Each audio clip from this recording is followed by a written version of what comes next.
হাসান হুসাইন রাদিয়াল্লাহু তাআলা আনহু চুপচাপ তাদের দুই ভাইয়ের হাত ওখানে ধরে সাইডে টেনে নিলেন।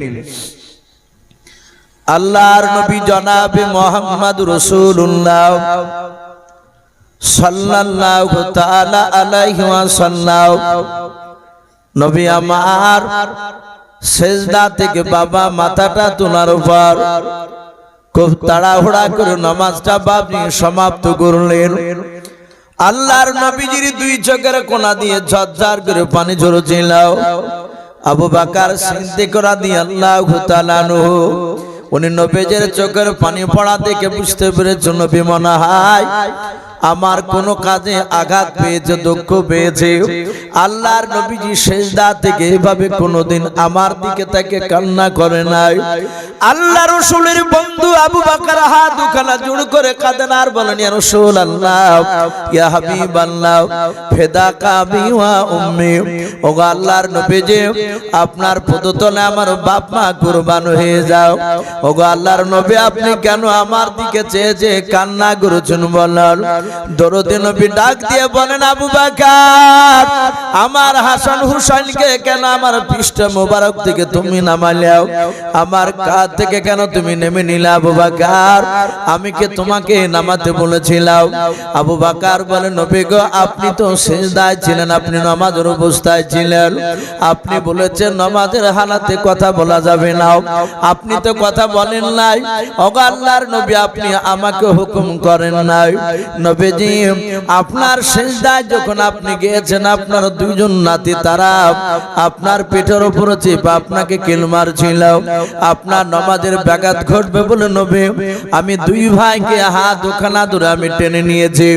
আল্লাহর নবী বলেন, আবু বকর,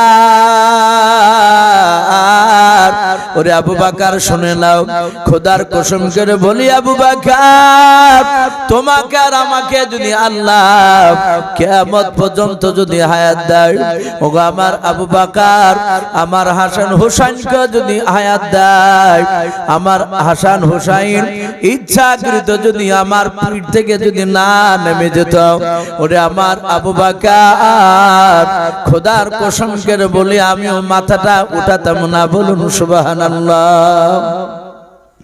শুধু এই কথাটা বাপজি একটু সমীক্ষা করবে। আমি যেদিন বাপজি এই হাদিসটা পড়েছিলাম সেদিন থেকে বাপজি কোনো বাচ্চা ছেলেকে কেউ আঘাত দিলে ধমক দিলে আমি তাকে একটু ইশারাতেন সাইডে রেখে নিয়ে গিয়ে তাকে একটু বলি যে ভাই এটা অন্যায় করছেন আপনি। বাচ্চা ছেলেটা বাপজি ওকে ছোট থেকে না দিশে করলে বড় হলে আর মসজিদে বাপজি সে পা দিবে না। অনেক যুবক আছে বাপজি মসজিদে ঢোকে না, ইমাম সাহেবের খাবার দিতে গেল বাপজি দরজা থেকে ডাক দেয় যে মাওলানা সাহেব এসে খাবারটা নিয়ে যা। যদি বলে যে ভাই ভিতরে আসো না, বলে না হুজুর আমার যাওয়া যাবে না। এই মসজিদে বাপজি যাওয়া আসা করা, বাচ্চা ছেলে নিয়ে যাওয়া, এরা হচ্ছে বাপজি দেশের বাপজি আগামী দিনের মুসল্লি। বলুন আলহামদুলিল্লাহ। এই জন্য বাপজি রাগারাগি করবো না, কথা বললে একটু ইশারা করে তাকে একটু থামানোর চেষ্টা করতে হবে। যদিও চিল্লাই নামাজের কোনো অসুবিধা নেই। আমার বিশ্বনবী এত হাসান হুসাইনকে ভালোবাসতেন, শুধু তাই নয় সাহাবারাও বাপজি ভালোবেসেছে। কিতাবে লিখেছে হোসাইন বেশ একটু বড় হয়েছে, মদিনার বুকে হোসাইন রাদিয়াল্লাহু তাআলা আনহু মাদ্রাসায় পড়তে গিয়েছে। রহমতের নবী নাতি হোসাইন মাদ্রাসায় পড়তে গিয়েছে। ওমরের ছেলের নাম বাপজি আব্দুল্লাহ, কয়েকটা ছেলের মধ্যে একটা ছেলের নাম আব্দুল্লাহ ছিল। এই আব্দুল্লাহ হুসাইনের বাপজি সমবয়স্ক। হযরতে আব্দুল্লাহর পাশে হোসাইন বসে আছে, কলম দিয়ে বাপজি লিখছিলেন হোসাইন, আর আব্দুল্লাহর যায়ক হাতের কোহেনের বাপজি একটু গোতা লেগে ধাক্কা লেগে হোসাইনের হাত থেকে কলমটা পড়ে গিয়েছে। হযরত হোসাইন রাদিয়াল্লাহু তাআলা আনহু তিনি ডাক দিয়ে বললেন, এই আব্দুল্লাহ আমার কলমটা ফেলে দিলে তুমি কলমটা আমাকে তুলে দাও। বাচ্চা ছেলে তো, ও আব্দুল্লাহ বাচ্চা ছেলে, হোসাইনও বাচ্চা ছিল। আব্দুল্লাহ ছিলেন ওমর ইবনুল খাত্তাবের বেটা। ওমরের মতোই বাপজি তারও মেজাজ ছিল। আব্দুল্লাহ বলল আমি তোমার কলম আমি তুলে দেব না। হুসাইন রেগে গিয়ে বললেন, কলম তুলে দাও। বলে, আমি কলম উঠে দিব না তোমাকে। সঙ্গে সঙ্গে হুসাইন বলেন, এই গোলামের বেটা গোলাম, কলম তুলে দাও। যাহাতে বাপজি গোলামের বেটা গোলাম বলেছেন, আব্দুল্লাহ রেগে গিয়েছে। আব্দুল্লাহর চোখ দুটো কুখের মতো লাল করে বলছে, এই হুসাইন, এই তুমি ছিল আমি কে? তুমি আমাকে গোলাম বললে, আমার আব্বাকে গোলাম বললে, জানো আমি কি করতে পারি? বলে, তুমি কি করবা? বলে, দাঁড়াও, আমি এক্ষুনি আব্বার কাছে যাচ্ছি, আব্বাকে ডেকে নিয়ে এসে তোমার বিচার করা হচ্ছে। হযরতে আব্দুল্লাহ স্কুল থেকে বাপজি দৌড়াচ্ছে তার আব্বা ওমর ফারুকের কাছে। হযরত আমিরুল মুমিনিন ওমর ইবনুল খাত্তাব রাদিয়াল্লাহু তাআলা আনহু বাড়িতে আছেন। হুসাইনের নয়, আব্দুল্লাহ ওমরের ছেলে আব্দুল্লাহ ডাক দিয়ে বলে, ওগো আব্বা, আমাকে হুসাইন গালি দিয়েছে। হযরত ওমর চোখ দুটো লাল করে বলে, এই আব্দুল্লাহ, কে গালি দিয়েছে? ডাক দিয়ে বলে, ওই হুসাইন আলীর বেটা। বলে, কি বলে গালি দিয়েছে? বলে, গোলামের বেটা গোলাম বলেছে। ওমর মেজাজটা হাই করে বলেছিল, বাবা আব্দুল্লাহ, তোমাকে আলীর ছেলে হুসাইন গালি দিয়েছে? বলে, হ্যাঁ। বলে, চলো এক্ষুনি গিয়ে তার কাছে গিয়ে আমি দাঁড়াবো, আমি তাকে জিজ্ঞাসা করব তোমাকে গালি দিয়েছে কিনা। ওমর ঘরের ভেতর থেকে বাপজি একটা কলম আর কাগজ হাতে নিয়ে নিল। ওমর স্কুলে যাওয়ার পর হুসাইনের কাছে গিয়ে বলে, হুসাইন, তুমি আমার ছেলে আব্দুল্লাহকে তুমি গোলামের বেটা গোলাম বলেছো। যারা ইমানদার হয়, আল্লাহওয়ালা হয় বাবা, তারা পৃথিবীর কোন শক্তিকে বাপজি ভয় পায় না। হযরত হুসাইনের ঈমান ছিল বাপজি মজবুত।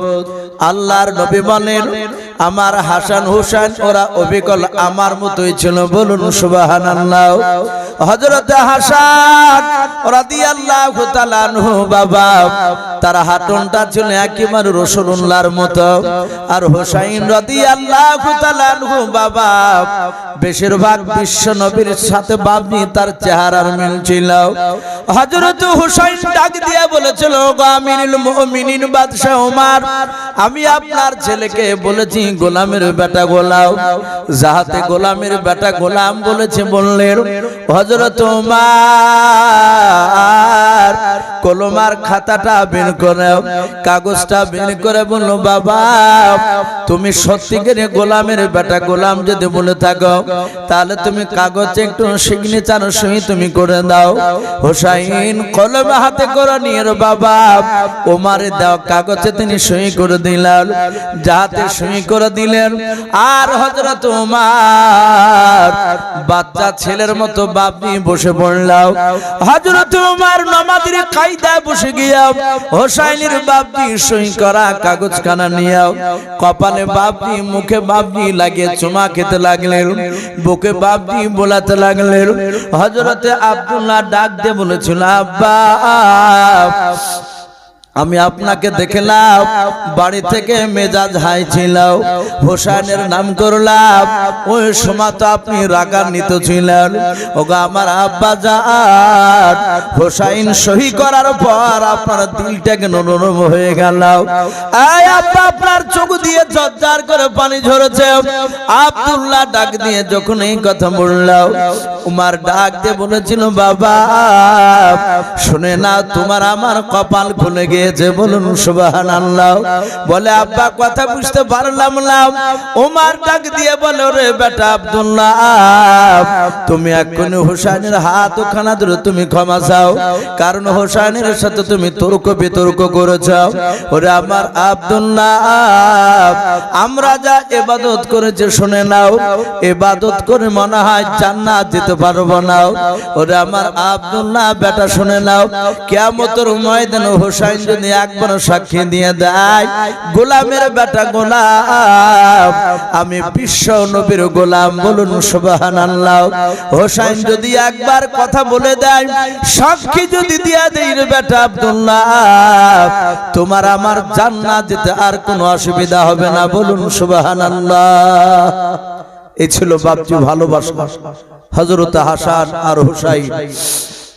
এদেরকে রাসূলুল্লাহ দুনিয়াতে জীবিত অবস্থায় জান্নাতের যুবকদের সর্দার বলেছেন এবং বলেছেন বিশ্ব নবীরা যুবকদের সর্দার।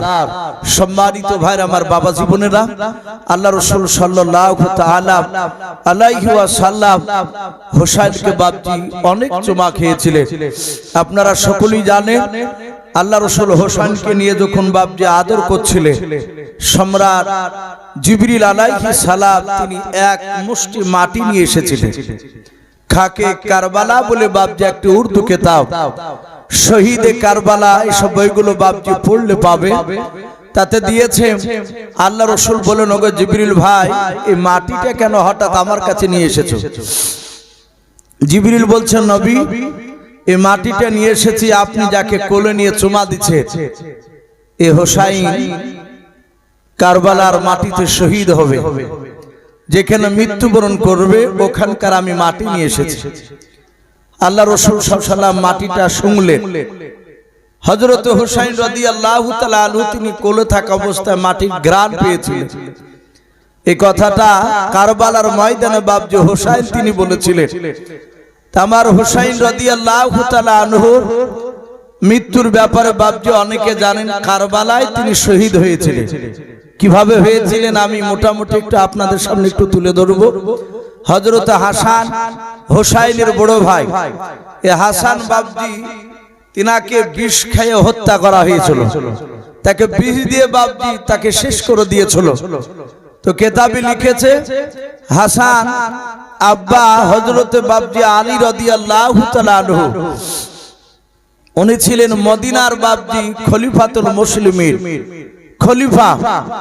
আমরা অনেকে হয়তো খলিফা মনে ভাবি যে হয়তো মসজিদের মনে হয় ইমামকে বলা হয়, বড় মসজিদে ইমাম না, তৎকালীন সেই সময় খলিফা বলা হতো বাদশাদেরকে।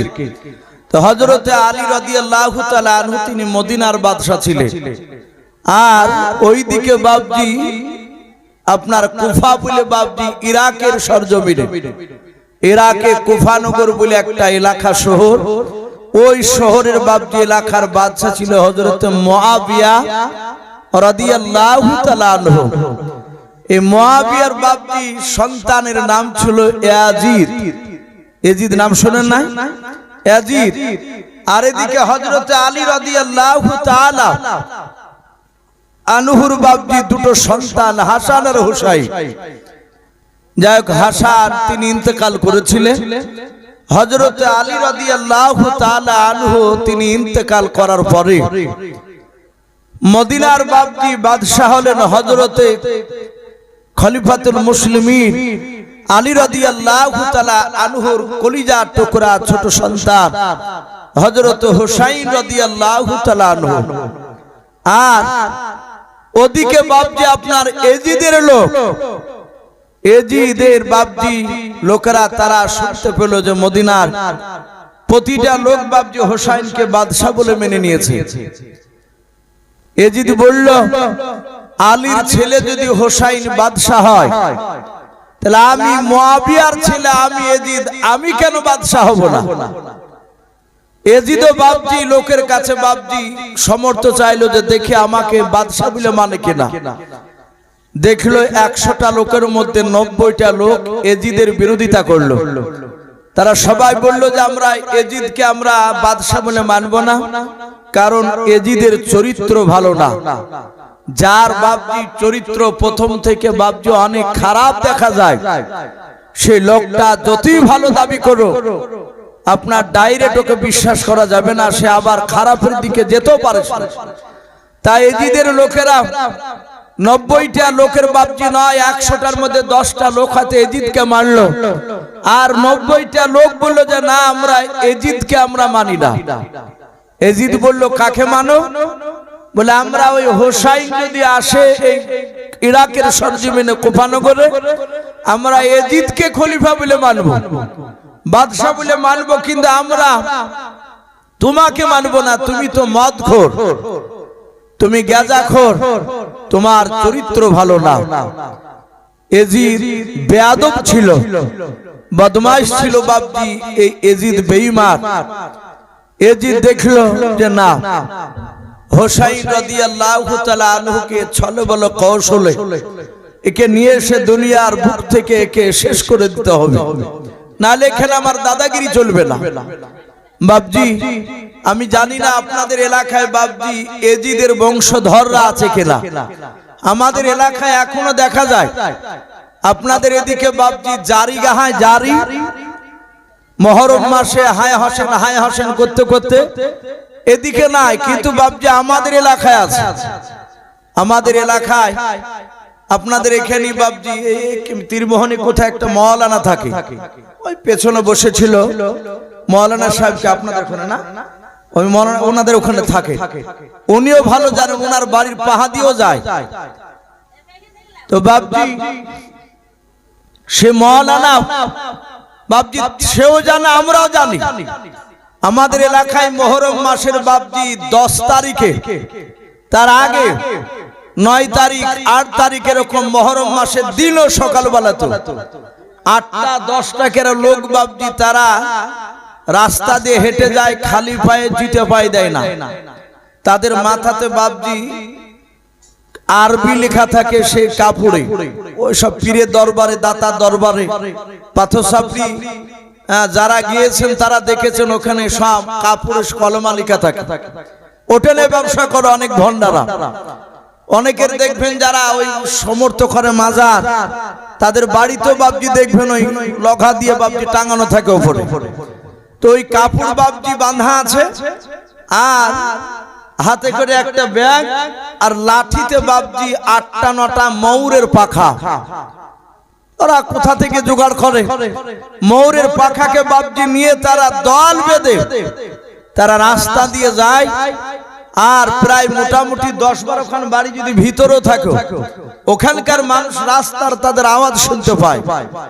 আর আমাদের পাড়ার বাপজি অনেক এলাকার মা বোনেরা দেখা যায় তারা বাচ্চা কোলে করে নিয়ে এসে রাস্তা ধারে 500 টাকার নোট, 200 টাকার নোট, 100 টাকার নোট নিয়ে বাপজি দাঁড়িয়ে থাকে। ঠিক বাপজি ওরা যখন আসার, ওরা যে সালামটা দেয়, সালামটা খারাপ নয়। অনেক আমার ভক্ত বাপজি যারা ওয়াজ শুনে আমার, তারা অনেকে ফোন করে ওই এলাকা, যে ইসু ভাই আপনি যে খারাপ বলেন, কিন্তু ওদের কথাগুলো তো খারাপ না। ওরা সালাম দিতে দিতে যায়, ওরা এইভাবে সালাম দিবে, আমার আলীকে সালাম জানাবো, হায় হোসেন হোসেন গেল কারবালাতে ফিরে এলো না আমার, হায় হোসেন হোসেন গেল কারবালাতে ফিরে এলো না।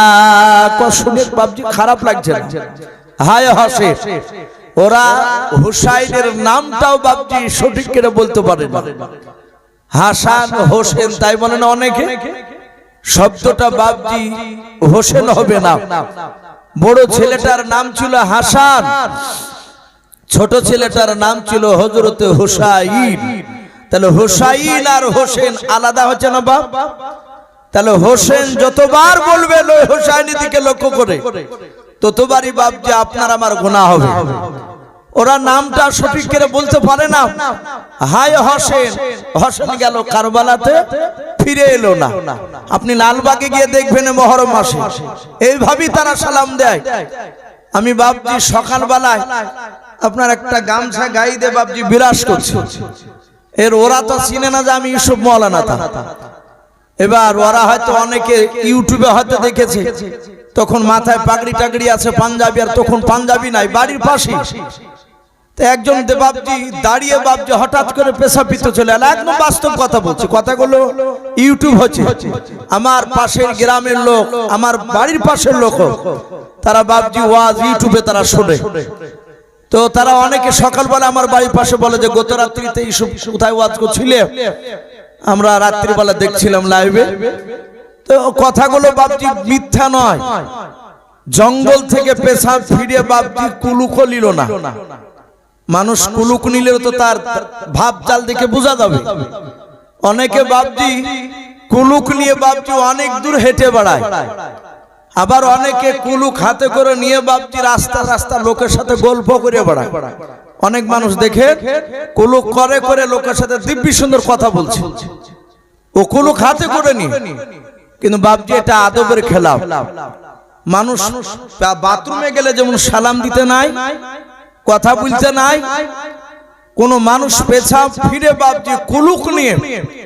অনেকে বলে যে যার যত বয়স, যত বছর তত বছর একটু হাঁটা লাগবে, বলে না আমরা কি 20 বছর বয়স হলে 20 ধাপ হাঁটে। বাপজি ওই পেশাবখানা থেকে বাইরে আপনাকে রাস্তা রাস্তা হাঁটিয়ে বেড়াতে হবে না।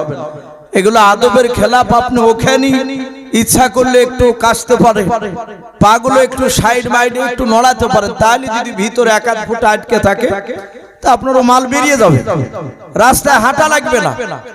কিন্তু বাপজি ওইভাবে কোনোদিনই কথা বলবে না। তো পেশাব ফিরে কুলুক না নিয়ে সোজা বাপজি ঝাড়া মেরে চলে এসছে। তা আমি বলছি যে আচ্ছা চাচা পানি নিলেন না? তো বলছে পানি নাই। বলে কুলুক কুলুক নিলে না? তখন আমাকে বলছে তুমি জানো, হ্যাঁ তুমি জানো তুমি পানি পানি করছো আমাকে। আমি মনে মনে ভাবছি যে হয়তো আমি মওলানা মানুষ, আমি জানছি তো কুলুক নিতে হয়। ও হয়তো ভাবছি যে আমি মলবি না, সেই হিসেবে হয়তো আমি কিছু জানি না। বাস্তব কথা বলছে বাপজি, কুলুক তো নিতে হয়। কুলুক আপনার পানি না পালে, আবার কুলুক নেওয়ার পরও পানি ব্যবহার করা আরো ভালো বলা হয়েছে। তো যদি আপনি পানি না পান তো কুলুক নিতে পারেন। কুলুক আপনি ইট নিতে পারেন, ঢালা নিতে পারেন। আপনার সাদা কাগজ, যে কাগজে আরবি লেখা নাই, সে কাগজে এখন যে টিস্যু পেপার উঠেছে, এও নিতে পারে। শুকনো তেনা আপনার নিতে পারে।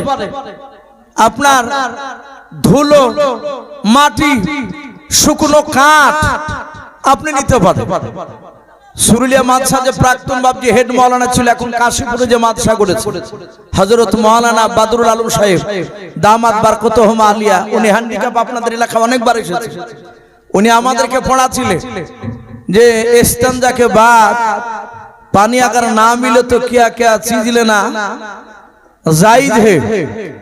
যে পানি যদি না পাও পেশাব করার পর তাহলে কোন কোন জিনিস নেওয়া জায়েজ আছে। আমরা বাপজি ক্লাসে সেই সময় 10টা ছেলে ছিল। নদিয়ার একটা ছেলে সাইফুল বিলে নামে, কয়েকদিন আগে বাপজি ওর গ্রামে গেছে। ও ইউটিউবে কথাটা শুনে বলছি ইসু ভাই আমার নামটা করেছেন যা কিয়ামত পর্যন্ত আমি মরে গেল, এই ওয়াজ যতদিন থাকবে ততদিন আমার নামটা তো থাকবে ভাই। তো ছেলেটা একটু খুব লোগড়ে টাইপের। তো ও ক্লাসে বাপজি বসেছিল, আমরা বসেছিলাম। এখনো পেশাব করার পর বাপজি ইচ্ছা কি তো সুরুলিয়া মাছে তখন পড়ি আমরা। বদরুল আলম সাহেব বাপজি চেয়ার নিয়ে বসে আছে, আরো হুজুর বসে আছে। ও বাথরুমে পেশাব না করে বাপজি বাথরুমের এক সাইডে যে ও পেশাব করে বাপজি গোটা ইটকে নিয়েছে। ইটকে নিয়ে কাপড়ের তলে নিয়ে বাপজি কুলুক করেছে, করে হাঁটিয়ে বেড়াচ্ছে। তখন বাদরু হুজুর বলছে আর একটা ছেলেকে, হামজালা বলে নাম, আমির হামজা, বলে আমির হামজাকে জিজ্ঞাসা করতে আর কি হলো রে? ও সুজা হ্যাঁ হাঁটছে না। আর হুজুর তো জানছে যে বাথরুম তো অনেক আছে পেশাবখানা, আর এইভাবে কুকুরি করে হাঁটছে কেন? আর বাকিটাকে হলো নাকি ফোড়া মুড়া উঠেছে নাকি রে মা? তখন আমির হামজাকে বলছে এই সাইফুল্লাহ কি হয়েছে তোর? তো ও জানে যে পেশাব করে কুলুক নিলে কথা বলতে হয় না। তখন এইভাবে ইশারা করে বলছে বলা হবে না। তো হুজুর ধমক দিয়ে বলছে এই বেয়াদব সুধা কি হয়েছে? তখন যাই কি হয়েছে বল, হুজুর জিজ্ঞাসা করছে। তখন বলছে তো কুলুক নিয়েছি। তো কুলুক কি নিয়েছিস? তখন ও কাপড়ের ভিতর থেকে একদম সে গোটা সে ইট বাইর করে দেখাচ্ছে। তো হুজুর হাসছে। হুজুর বলছে কত বড় বেয়াদব দেখ দিনি, আরে শয়তানে ভাবে গোটা ইট না লিয়ে তুই গোটা পাঁচিল নিয়ে ঘুরে বেড়া যা। তখন বলছে যে হুজুর আপনি ইট লিয়া জায়েজ বললে, আপনি তো পরিমাপ বলেননি যে কটটুক নিতে হবে। তো হুজুর বলছে বেয়াদব তুই জানিস না যে কটটুক নিতে হবে? তা তবে আরো অনেক কথা হুজুর একটু হাস্যকর করে বললো। তা আমি মনে মনে ভাবছি হয়তো ভাবছি যে আমি জানি না। লাস্টে তখন বলছে যে আমার হোসাইন তার বংশ সব পানি পানি করে শেষ হয়ে গেছে, এই জন্য আমরা পানি ব্যবহার করিনি। পানি লিন একদম বাস্তব কথা বলছে। অনেকে বাপজি মদ খায়, যারা বুঝে না তারা যায়, না বুঝে সেটা বাপজি হয়তো জানে না, কিন্তু জানার বড় বাপজি ওতে যাওয়া যাবে না। ওরা হাই হাসেন করছিল, এটা ছিল বাপজি এজিদের দল। এজিদের মাথাকে কেটে এজিদের লোকেরা তারা আনন্দ করে হাই হাসেন করতে করতে গিয়েছে মাথাখানে এজিদের কাছে। এজন্য বাপজি হাই হাসেন যারা জারি করে, আমার ইউটিউবে আশা করি কথা অনেকে শুনছেন, আমি বলবো প্রতিটা বাপজি ভাইদেরকে না জানতে যা করেছেন তওবা করবে, ওই জারিতে যাবেন না। মুহররম মাসে বাপজি আপনাকে ওই জারি গাহানের কথা হাদিসে নাই। হাদিসে আছে মুহররম মাসে দুটো রোজা রাখার কথা। কথা ঠিক না বেঠিক বলুন? দুটো রোজা আপনি ইবাদত করেন, আপনি দান ধ্যান করেন, এগুলো জায়েজ আছে। আপনি নামাজ পড়বেন না, রোজা করবেন না, পেশাব ফিরে পানি নেবেন না, আর ওইভাবে বাপজি চলে যাবেন না। বেশিরভাগ মানুষ বাপজি তারা মাতাল সাজে, ওর মধ্যে দু চারটা মানুষ থাকতে পারে বাপজি তারা পানি টানি নিতে পারে, কিন্তু অনেকে নাই না। আমি বলছিলাম এ হোসাইন রাদিয়াল্লাহু তাআলা আনহু বাপজি আপনার আস্তে আস্তে বাপজি সেই মদিনার যখন বাদশা হলেন, এজিদের বেটা নয়, মুয়াবিয়ার বেটা এজিদ, সে বাপজি চিঠি লিখে পাঠালো গ্রামের লোকের নাম করে। কিতাবে লিখেছে এক নাই দুই নাই 150 খান বাপজি চিঠি হোসাইনের দরবারে পৌঁছাচ্ছে। হোসাইন চিঠিগুলো নিয়ে একাই সিদ্ধান্ত নিলেন না, উনি মাশওয়ারা করলেন। হোসাইন দেখেছেন আমার নানু ভাই সাহাবাদেরকে নিয়ে মাশওয়ারা করেছিলেন, বলুন সুবহানাল্লাহ। যে কোনো কাজ বাপজি করতেন নবী মাশওয়ারা ভিত্তিক কাজ হতো। সারা পৃথিবীতে নবীর উপর দিয়ে জ্ঞান আর কোন মানুষের ছিল বাপ? একটু কথা বলে। কিয়ামত পর্যন্ত জন্মাবে না নবীর উপর দিয়ে জ্ঞানওয়ালা মানুষ। অথচ বাপজি খন্দক বলে একটা যুদ্ধ পাওয়া যায়, খন্দকের যুদ্ধ। খন্দক মানে বাপজি খুঁড়া, মাটি খুঁড়া, গর্তকে বাপজি গর্ত করেছিল। তো কিতাবে লিখেছে আল্লাহ রাসূল গর্ত করার আগে নবী সাহাবাদেরকে নিয়ে আলোচনা করলেন, বসলেন, বললেন ওগো সাহাবারা, আজকের যুদ্ধ নয়, আগামী পরশু যুদ্ধ। আমাদের আজ আর কাল সময় আছে হাতে, পরশু দিন যুদ্ধ শুরু হবে। সাহাবারা বলো এই যুদ্ধটা কিভাবে পরিচালনা করা যায়, কিভাবে আমরা কাফেরদেরকে হারাতে পারবো, বেঈমানদেরকে। সাহাবারা একটু তোমাদের মতামতটা বলো। আচ্ছা বলেন, ওখানে নবী বলতে পারতেন না যে তোমাদের চেয়ে আমার ব্রেন বেশি, আমার বুদ্ধি আছে? অথচ সাহাবারা বললেন আবু বকর ওগো নবী, আপনার অপর দিয়ে ব্রেন আর কারো নাই পৃথিবীতে, আমাদেরও নাই। নবী আপনি যেভাবে ডিসিশন নেবেন সেইভাবে আমরা মানব। আল্লাহর নবী বলেন ওগো সাহাবা আবু বকর, আমি প্রতিটা সাহাবার আমি মতটা চাই, দেখে কার মতটা আমি গ্রহণ করব, মেনে নেব। এক একটা সাহাবা বাপজি এক এক রকমের বাবা মত বাপজি প্রকাশ করলো। নবী যে সবারই মতগুলো বাপজি শুনলেন, শোনার পর সালমান ফারসি রাদিয়াল্লাহু তাআলা আনহু আল্লাহর নবীজির বাপজি বয়স্ক সাহাবা ডাক দিয়ে বলো নবী গো, এক এক সাহাবা এক এক রকমের মত বলেছে নবী, আমার মতটা একটু ভিন্ন হবে, আলাদা হবে। ওগো আল্লাহর নবী আমি কি বলবো? নবী বলুন সাহাবা আমি সবারই অনুমতি দিয়েছে, তোমরা বলো। ওগো সালমান সবারই হয়েছে, শুধু তোমার বাকি আছে আর আমার বাকি আছে। আল্লাহ রাসূল বলেন ওরে সাহাবা তাড়াতাড়ি তুমি বলো। সালমান ফারসি বলেন নবী গো, আমরা এখানে বসে আছি, এটা হচ্ছে আমাদের রাস্তা। বলে হ্যাঁ, বেঈমানেরা ওই সামনে দিক দিয়ে রাস্তা দিয়ে আমাদের এই দিকে এসে আমাদেরকে মারবে। বলে হ্যাঁ ওগো আল্লাহর নবী, যে আমরা সংখ্যায় কম, ওরা বেঈমানেরা সংখ্যায় বেশি। বলে হ্যাঁ। সালমান বলে ওগো নবী আমার মত বলো নবী গো, রাস্তাটা আপনি কেটে দেন। বলে কতটা রাস্তা কাটবো? ডাক দিয়ে বলে নবী গো, সবচেয়ে আরবের মধ্যে সবচেয়ে হিষ্ট ঘোড়াটা কত দূর লাভ মেরে পড়বে যেতে পারবে? ওগো নবী যত দূর লাভ দিয়ে পড়বে সবচেয়ে দামি ঘোড়াটা, ওই ঘোড়াটার জায়গা লাভ দেওয়া জায়গা থেকে আরো 3-4 হাত বেশি কাটা হবে। বলে কেন সাহাবা? সালমান ফারসি ডাক দিয়ে বলেছিল, ওগো আল্লাহর নবী, যে আমরা সংখ্যায় কম, রাস্তা ভালো হলে সব তারা দৌড়ে এসে আমাদেরকে আক্রমণ করবে, আমরা তাদেরকে পেরে উঠতে পারবো না। ওগো আল্লাহর নবীজি, রাস্তা যদি অনেকটা গর্ত যদি করে দেই, তারা গর্ত পার করে তখন তারা যখন উঠে আসতে যাবে, ওই পার থেকে এই পার থেকে আমরা তাদেরকে আক্রমণ করতে পারবো। একসঙ্গে ঘোড়াগুলো দৌড়ে আসতে পারবে না, এক এক নামতে যাবে নবী গো, তখন আমরা সময়টা কাজে লাগাতে পারবো। আল্লাহ রাসূল ডাক দিয়া বলেন, ওগো সাহাবারা, আমার সালমান ফারসির মতটা আমি পয়গম্বর মেনে নিলাম। বলুন সুবহানাল্লাহ। এই জন্য বাবা, সারা পৃথিবীর মানুষকে নবীজি দেখানোর জন্য এটা মাশওয়ারা করেছিলেন। আল্লাহর নবীজির সাহাবা হযরত হোসাইন রাদিয়াল্লাহু তাআলা আনহু বাবা, সকালবেলা একলা দুইলা তার বংশের সব লোককে ডাকলেন। প্রায় মোটামুটি 100 মতো বাপজি লোক সেখানে জমায়েত হলো। সবাই হোসাইনের দিবানা, আল্লাহর নবীজিকে বাপজি মানে হোসেনকে মহব্বত করে।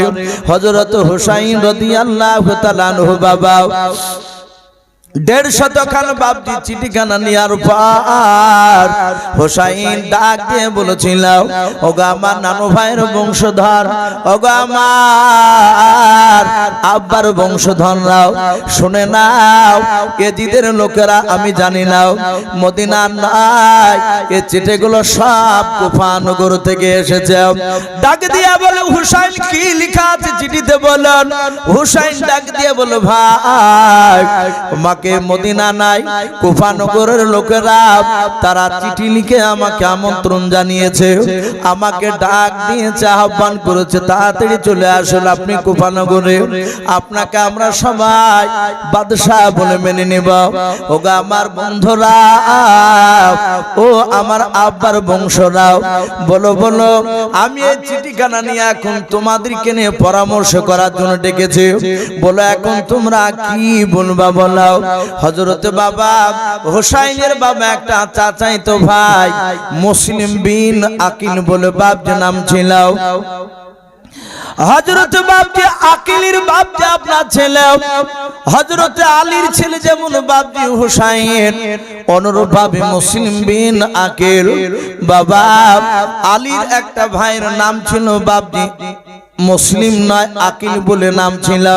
ওই আকিলের বাপজি ছিলেন ইমাম মুসলিম।